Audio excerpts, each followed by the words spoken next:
நீங்க வீடு கட்டும்போது உங்களுக்கும் இந்த மாரி ப்ராப்ளம் இருந்துச்சுன்னா, உங்க இடத்துக்கு தகுந்த மாரி கஸ்டமைஸ்டா கூட நம்ம செஞ்சு குடுக்குறோங்க. இன்னைக்கு நம்ம வந்திருக்கக்கூடிய ஊர் சென்னையில இருக்கிற திருமுல்லைவாயில்ங்க.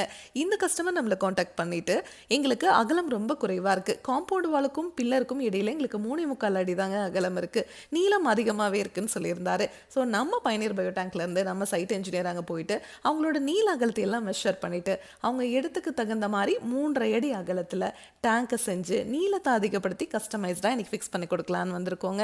டெய்லியும் 15 பேர் யூஸ் பண்ற மாதிரி எங்களுக்கு டேங்க் கொடுத்துருங்கன்னு சொல்லியிருந்ததுனால இங்க நம்ம ஃபிக்ஸ் பண்ணி கொடுக்க போறது 2000 லிட்டர் செப்டிக் டேங்க்னா நீங்க கண்டிப்பா நிறையும் க்ளீன் பண்ணுவீங்க. இந்த டேங்க் உங்களுக்கு என்னைக்குமே நிறையாதுங்க. இந்த டேங்கை நீங்க க்ளீன் பண்ணவே தேவையில்லை. இந்த டேங்குக்குள்ள வர மனித கழிவுகள் உள்ள வரவே பாக்டீரியானால சுத்தமாயிட்டே இருக்குங்க. தண்ணீரையும் சுத்திகரிச்சு வெளியே அனுப்பிச்சிருங்க.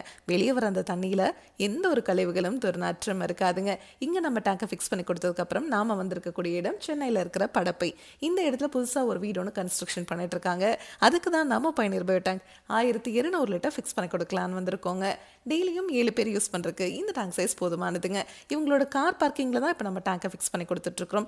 இதுக்கு மேல காரே பார்க் பண்ணா கூட ஒன்றாகாதுங்க. 10 டன் வரைக்கும் இருக்கிற வெயிட்டை இந்த டேங்க் மேல நீங்க வச்சுக்கலாம். தண்ணீரை சுத்திகரிச்சு வெளியே அனுப்பும். அந்த தண்ணியில எந்த ஒரு கழிவுகளும் துர்நாற்றம் இருக்காதுன்னு சொன்னா இல்லைங்களா? அந்த தண்ணியை நீங்க கார்டன் இருந்துச்சுன்னா அதுல விட்டுக்கலாம். இல்லைன்னா ட்ரைனேஜ் இல்லைன்னா ரிங் போட்டு நீங்க பூமிக்கு கீழே போற மாதிரி பண்ணிக்கலாங்க. இந்த இடத்துல உங்களுக்கு கார்டனும் ட்ரைனேஜும் கிடையாது.